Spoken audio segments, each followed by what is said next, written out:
Well, let's continue our journey through the Level 1 economics curriculum with a reading here on international trade and capital flows, our introduction at Level 1 to international economics. We've got 9 LOSs in this reading, so it's a fairly short section. Here we'll talk about some definitions, talk about some arguments for free trade, talk about restrictions on trade, balance of payments accounts, and then lastly we'll look at some economic unions, monetary unions, currency unions, things like that, and get all straight on the differences among them. So let's jump right in and talk about two terms that we'll use quite a bit, GDP and GNP. Now, gross domestic product, that's the value of goods and services produced in a country, and I think we saw that before in a different part of the curriculum. So this is within a country, this is the assets and the people within the country. Now, GNP, on the other hand, gross national product, value of goods and services produced by a country's citizens and assets owned by those citizens. So foreign assets owned abroad by a country's citizens now count in GNP. Income of citizens working abroad, that also counts in a country's GNP, and then it goes the other way too. Income made in the domestic country by capital owned by foreigners, that's going to be in the foreign country's GNP, but not in the domestic country's GNP. And same thing with workers. So where they're located for GDP and what country they're a citizen of for GNP. And you should remember here that between the two, GDP is going to be the better measure for measuring economic activity of a country. Okay? GNP, a little bit different, not as good on telling what's going on within the country because it excludes the foreign workers and foreign capital in that calculation. Now, overall, look at the bottom of this slide first. Economists, benefit outweigh the costs. Economists are for free trade, and the argument for opening up trade and free trade is very old in economics. Now we'll talk about some special cases, but overall the benefits are lower cost to consumers of imports, and also higher unemployment, wages, and profits in export industries. So free trade drives these export industries. Now there are some costs of free trade, but they're not overall, they're on particular groups. So the costs are on the displacement of workers and lost profits in industries competing with imported goods. So it's not just costs placed on the workers, but also on the producers. So take an example of textile manufacturing. Okay. The U.S. has lost a lot of textile manufacturing business over the last couple of decades. And what has gone on here is that foreign competition with lower prices for a wide variety of textiles, not all of them, but for a wide variety of them, put competition against domestic textile industries. And those industries have shrunk. The jobs have been lost. People who own textile factories and assets specific to textile productions, they all lost. The point of economists is that the gains will outweigh the losses. Now those workers that were in textiles have moved to healthcare, they've moved to IT, they've learned new skills, and moved on there. So now one could argue they're more productive and we're getting textiles at a lower cost. So overall we're better off. But the problem with this opening up international trade is that there are specific groups that are affected, and these specific groups often lobby government for protection. And we'll see some of those types of protections coming up. But first we want to talk a little bit more about the potential gains from trade and the economic theory behind it. So two terms you have to be real familiar with here are absolute advantage and comparative advantage. Now when we talk about absolute advantage, we're talking about lower cost in terms of resources. So if we're comparing two countries producing different goods, one country might have the lower cost in terms of resources used of producing all of them. But what's important is the comparative advantage. This refers to the lowest opportunity cost to produce a product. So we usually measure that in terms of what other goods and services do we have to give up to produce this good or this service. So the law of comparative advantage is that trade makes all countries better off compared to no trade. Each country specializes in the goods they produce most efficiently and then trades for other goods. So the countries are going to tend to specialize in the goods for which they have a comparative advantage, and this is where the gains from trade come from. So the outcome is increased worldwide output and wealth, with no country particularly being worse off. Although, as I said, some specific groups within these countries will be disadvantaged by the trade. But overall, there are gains to both economies. So let's take a look at an old-time example here that illustrates this idea of comparative advantage, and make sure you can work with it. Now, we've got a chart here that says we got two countries, England and Portugal, and they both produce two goods, cloth and wine. Good choices. So, in England, we're measuring this in labor units to produce a certain amount of cloth. And that's 100 in England and 90 in Portugal. So we would say Portugal has an absolute advantage in producing cloth.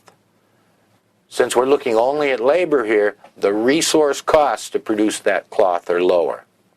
Now, if we look at wine, we see Portugal also has an absolute advantage in wine because it takes 110 labor units to produce a unit of wine, however large that is, in England, and 80 in Portugal. So does this mean that there's no gains from trade? No, it doesn't, because we've got to focus on the comparative advantage. Now, to get the comparative advantage, let's just first look at England here. Okay? How much cloth do they have to give up in order to produce a unit of wine? Okay. What's their relative costs? Well, the opportunity cost is 100 versus 110 in terms of wine. So we're going to say Portugal has a comparative advantage in wine. Now, how much cloth does Portugal give up producing wine? Well, we've got 80 units of labor to produce the wine. We've got 90 units of labor to produce the cloth. So each unit of wine has a cost of 8/9 of a unit of cloth. And now we look in England. In England, how much cloth do we give up to produce wine? Well, we give up 11/10, right? 110 over 100. 11/10 of a unit of cloth, 1.1 units of cloth for a unit of wine. In Portugal, 8/9 of a unit of cloth to produce a unit of wine. So that's how we do the comparative advantage, is look at the opportunity cost. Now, if they ran the other way, we'll find out that we're just flipping these fractions upside down. So if one country has a comparative advantage in one good in a two-good world, the other one must have a comparative advantage in the other. We'd just flip these over. So we'd get the opportunity cost of wine, of wine in Portugal is going to be 9/8 units of cloth. And in England, it's going to be 10/11 unit of cloth. So there you have it. We've got our comparative advantage. So what should the outcome be? Well, if Portugal specializes in wine, the good in which they have a comparative advantage, and England specializes in cloth, then given the resources available, we're going to be able to produce more of both, and by trade, both countries can be made better off. So that's the idea here, and make sure you can compute those, calculate those opportunity costs, and keep it straight. Which country has a comparative advantage in which good. And remember that absolute advantage doesn't tell us anything about the gains from trade. So this slide just kind of reiterates some of what I just said. If Portugal specializes in wine, England specializes in cloth, both are better off, and trade also produces benefits from economies of scale, right? If they're scaling up their wine productivity in Portugal and the cloth productivity in England, then they can have economies of scale there. And also, cross-border competition does lead to more efficient production. Whenever there's competition from other suppliers, it forces us toward more efficient methods of production. Okay, so here's some models of trade that kind of build on that. This Ricardian model is like we just looked at, the one we just looked at. Labor is the only factor of production in the Ricardian model, named after the economist Ricardo, model. Comparative advantage depends on the relative labor productivity for different goods. Well, that's what we just saw. Okay? So, simple model from the olden days, that's the Ricardo model, or at least his model's consistent with that example. Now, you're supposed to be conversant with another model here, the Heckscher-Ohlin model. And in the Heckscher-Ohlin model, there's two factors of production, both capital and labor. Remember, in our earlier example, we didn't look at capital allocations at all, just at the labor inputs. Now, the easy way to remember this is that the Heckscher-Ohlin model has two names in it. And it also has both factors of production, two factors of production, capital and labor. So two names in the model, capital and labor. One name, Ricardo, in the model, that's based only on labor, not capital. So that should help you keep those straight. Okay. So under this Heckscher-Ohlin model, it turns out there's a redistribution of wealth between the two factors of production because of international trade. So we open it up to trade. The Heckscher-Ohlin model tells us there's going to be a redistribution of wealth. How is the wealth redistributed? Well, whatever the more abundant resource that the country has, that price is going to increase because we're going to shift production once trade opens up to the goods where there's the most abundant resource. So if one country has an awful lot of capital, it'll shift toward capital-intensive goods. If the other has relatively more labor, then labor is going to be better off in that country. So, important point. Results in a wealth transfer within a country from the scarce resource, so that's a little counterintuitive, to the abundant resource. But remember, we're shifting production toward the good that has the abundant resource, in relatively more abundant resource in that country. So make sure you know that fact. So what are the types of trade restrictions you need to be familiar with? Well, a tariff is just a tax on imported goods. So if there's a tariff of $50 a ton on imported steel coming into the country, all exporters to the country, they've got to pay this extra $50 tax. Now, a quota has similar effects, but it's set up differently. A quota says you can only export this much to the domestic country. So it puts a limit on the quantity of goods imported.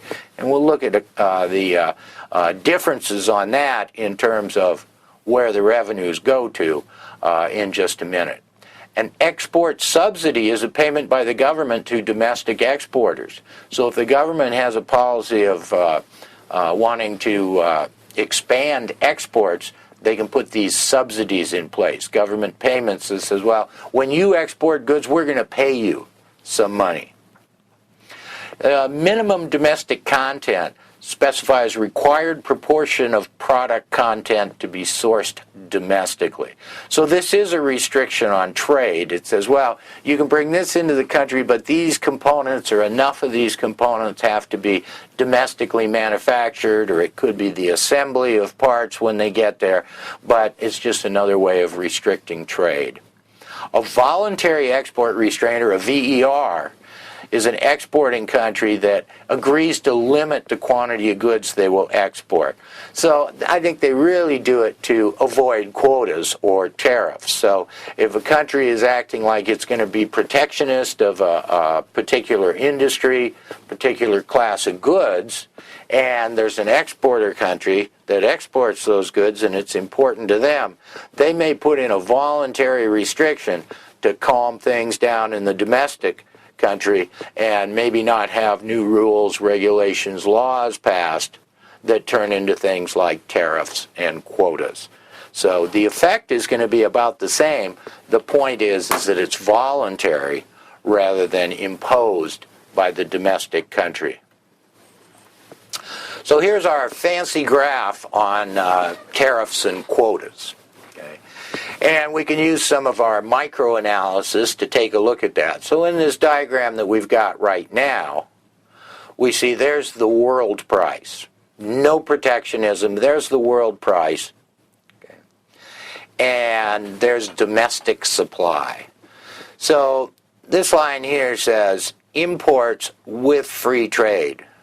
So at that price, domestic producers will supply that much. But demand at that price, quantity demanded, is out here, QD1. So this much is supplied by domestic suppliers, and the rest of this is imported.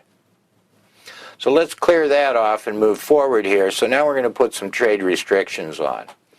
And those trade restrictions are going to be such that we've increased the price domestically, not the world price, but the domestic price, okay, by that amount, shifted it up to that protection price there.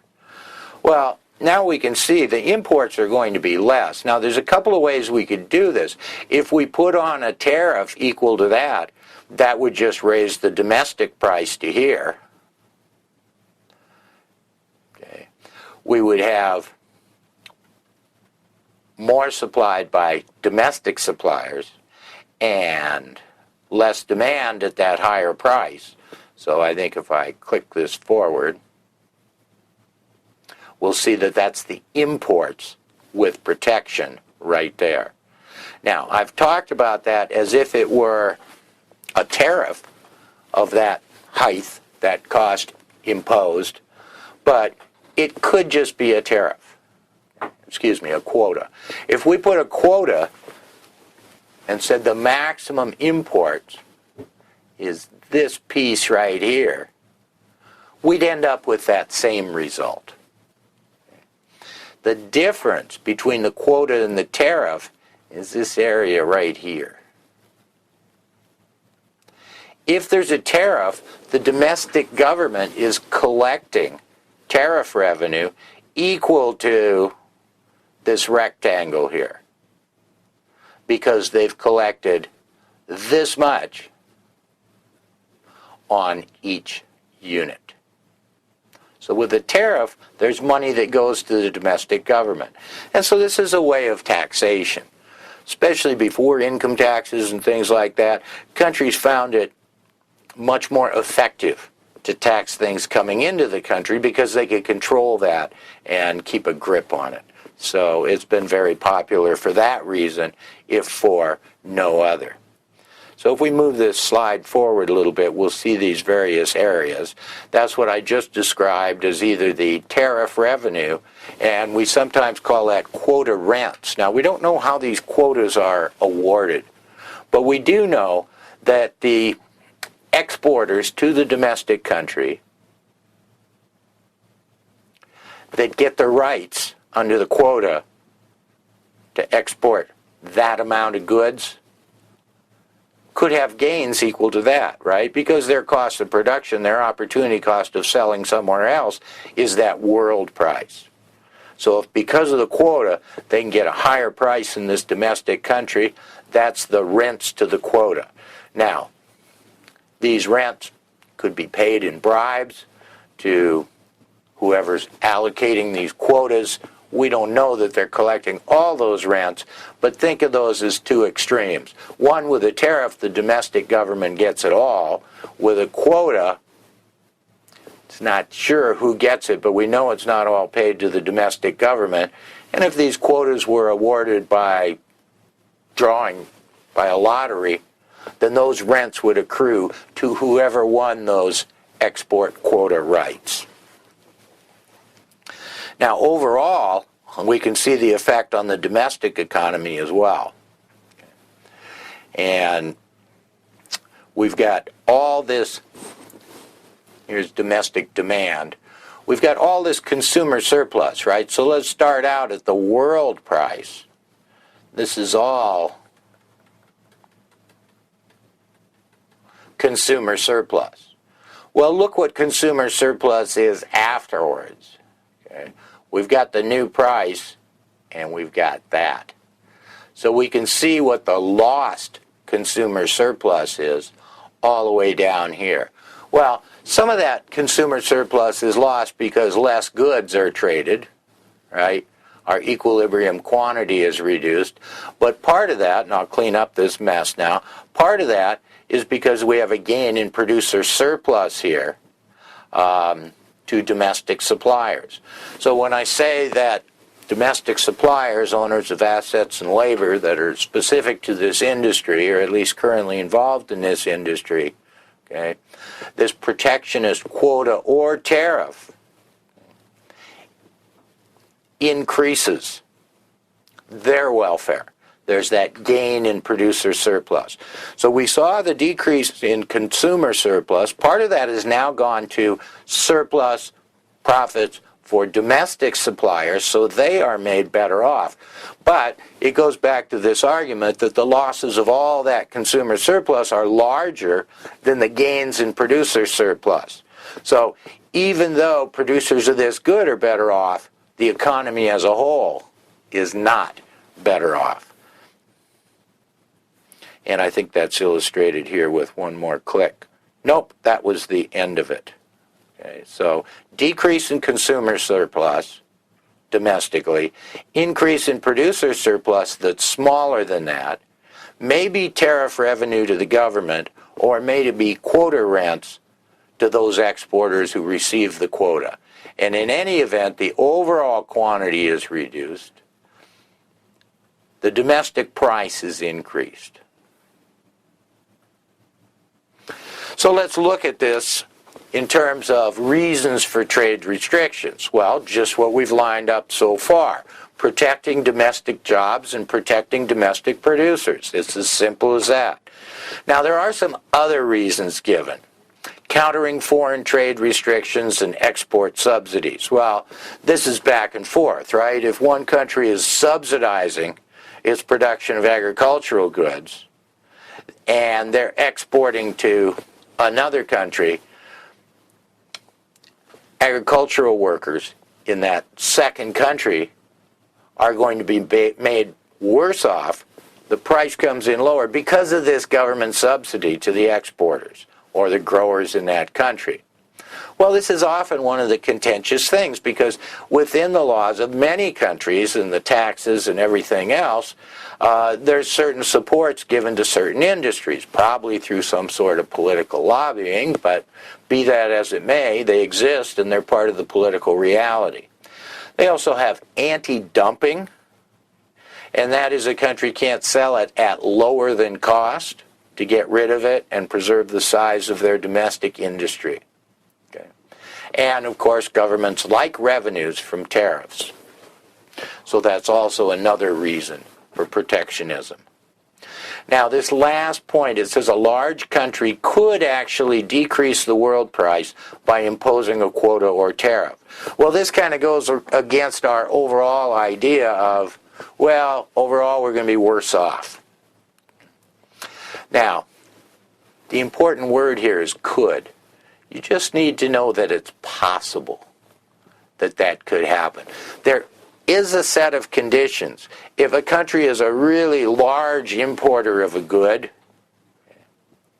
they could actually decrease the world price by imposing a quota or tariff, reducing their consumption of imports of that good by so much that it actually impacts the world price.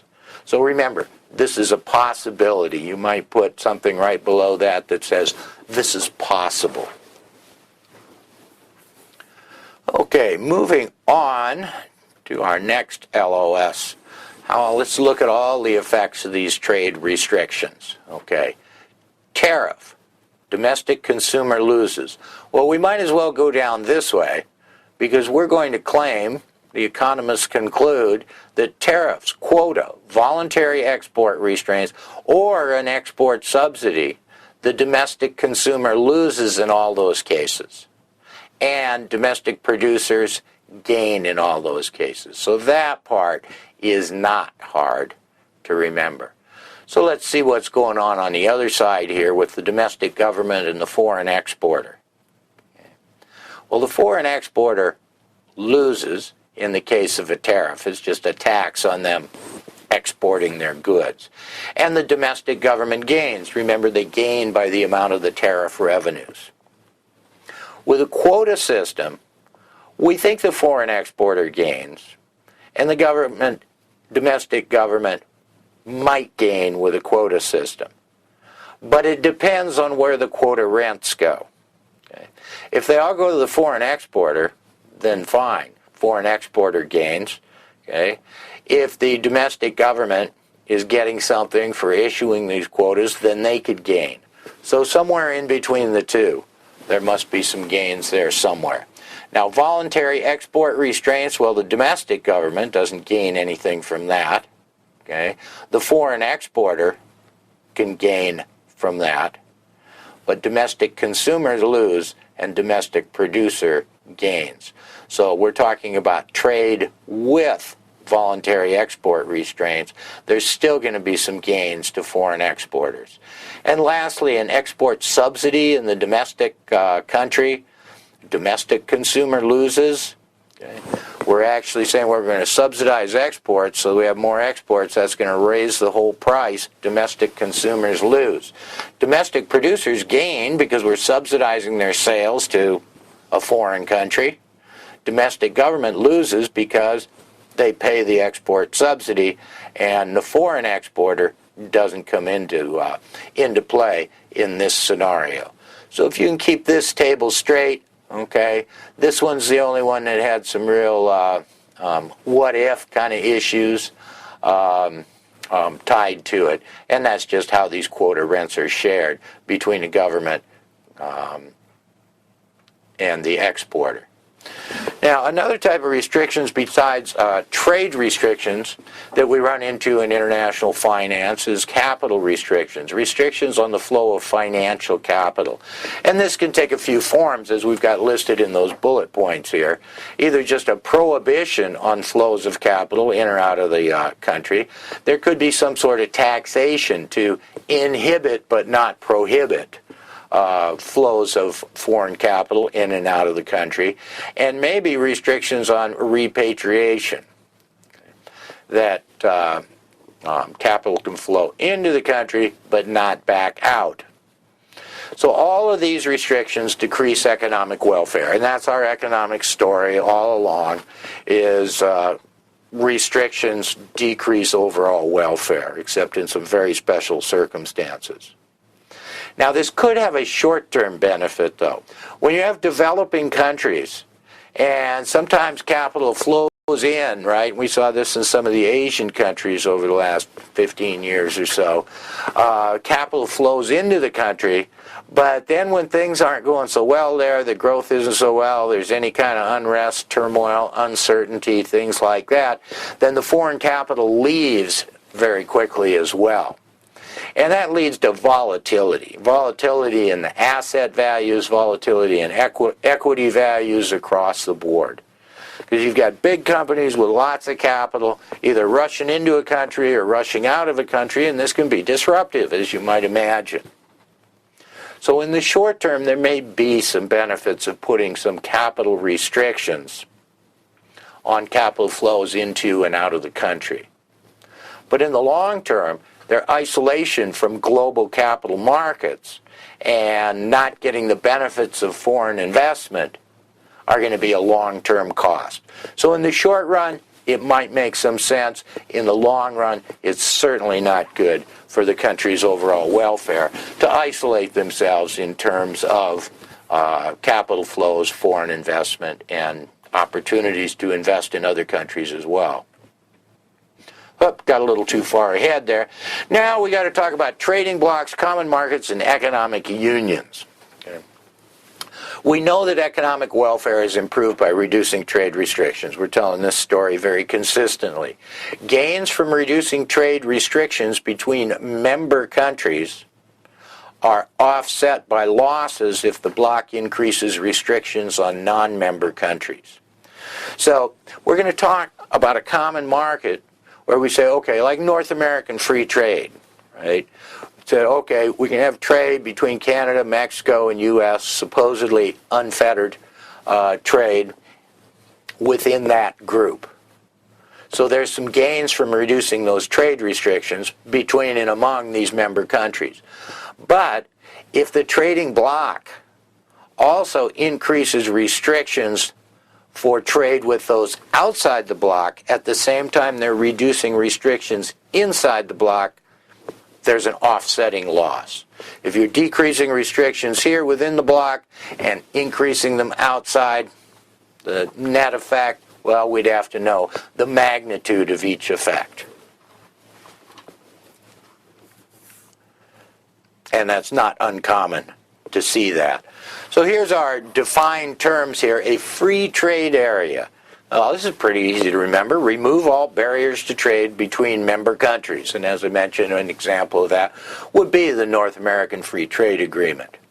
Now, when we get to a customs union, okay, we have a free trade area, but they have common restrictions with non-members.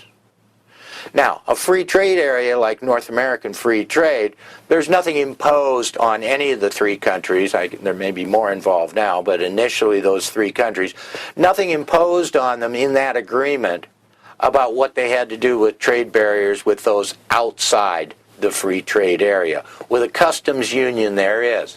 They get together and say, okay, we're going to have free trade amongst us, but we're going to have this identical list of restrictions for trade of member countries outside that free trade area. Now, a common market goes a little further because it removes barriers to the movement of labor and capital among members. So this isn't required to have a free trade area. We don't have free movement of labor. Okay, and even if you extend that to a customs union by putting uniform restrictions with trade with outside the customs union, that still doesn't get to this next step of free movement of capital and labor. So that's a common market. And if I can find my button here, you'd think I could get to the next slide, and I could tell you about an economic union. Now we've got a common market, but members establish common institutions and economic policy. So they're coming together in their economic policy and some of their institutions, bank regulation, for example. So that's an economic union. Each of these is getting a little tighter in some respects of the countries being tight together, but also free movement of goods, labor, and capital across borders. And then we have a monetary union where they adopt a common currency. Well, the European Union is like this, the European Currency Union, where all those countries over there in the area, except for Switzerland and the UK, use the euro. Now, certainly there's some problems that have developed because they've got a monetary union there, but if you look up there toward economic union, okay, they really didn't get that far down the road originally in their common institutions. They have the European Central Bank, but bank regulation was left to the individual countries, and the individual countries' fiscal policies were also left without direct oversight of the union. So monetary union, monetary money uses the same currency. Economic union uses some of the same economic institutions, and economic policies are determined on a block-wide or economic union-wide basis.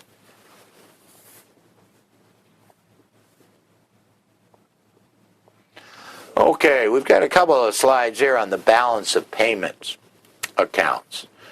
And that stuff can get very complex very fast. If you looked at the material in the CFA curriculum with their debits and credits and which account gets which, it's quite detailed. But there are some things you really need to know for sure about this material, and one is these 3 account definitions right here.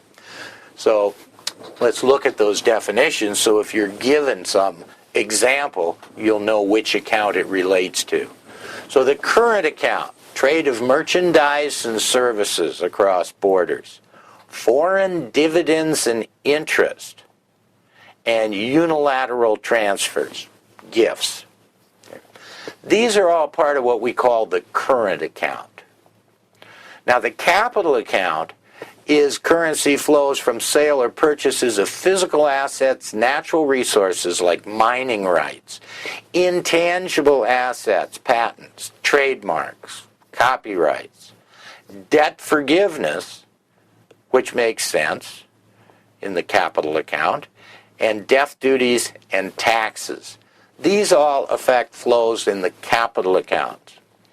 Now, notice in the capital accounts that it says physical assets, natural resources. Physical assets, natural resources, intangible assets. Well, when we get to the financial account, we're talking about sales and purchases of financial assets, securities.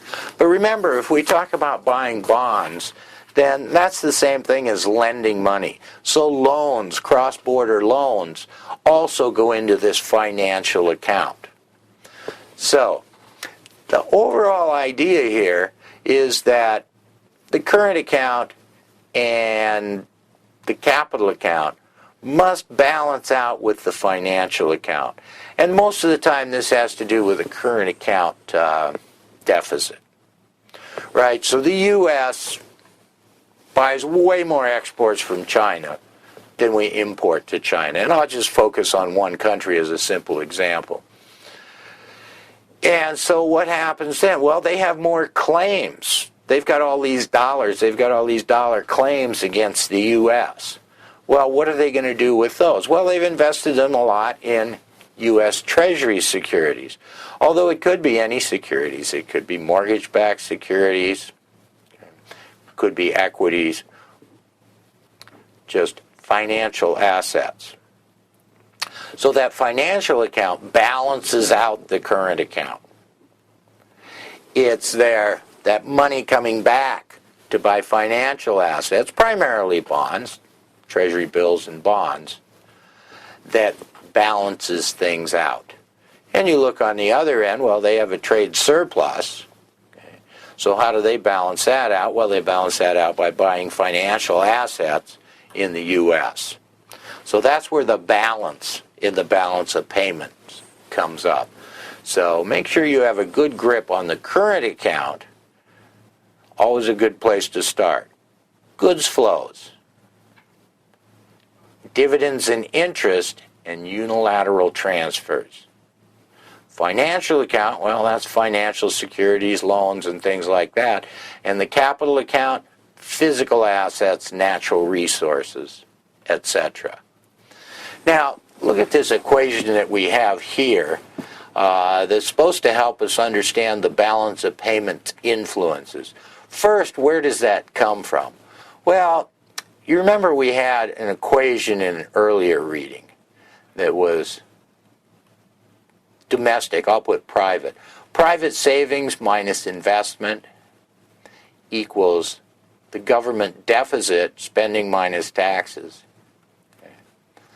plus our net exports, X minus M. So we just want to rearrange this to get to that top one, right? Because we've already memorized this one. So how do we do that? Well, the trick is to notice that government savings here, that's not G minus T, that's T minus G. tax revenues minus government spending. So when we switch that T and G, it switches the sign on this. So in order to rearrange this, we take X minus M, leave it on this side, move this over to the other side. That switches it from government deficit to government savings. And here we already had private savings minus investment. So you can get from this equation right here, or identity right there, to that one at the top. So that said, what can we get out of this? Well, an increase in private or government savings would improve the balance of trade. So if the government runs a smaller deficit or a surplus, heaven forbid, that's going to improve our balance of trade over on that side, okay, because this increases. Now, more private savings, yes, that's good for our trade balance as well. But what about investment? Okay. Well, if investment goes up, then this balance of trade worsens. X minus M, the net exports, worsens. And so we can look at this and say, well, yeah, but there's two different things going on there. Okay? If we have a trade deficit to an increase in private or government savings, okay, that's less desirable than a trade deficit due to high domestic investment.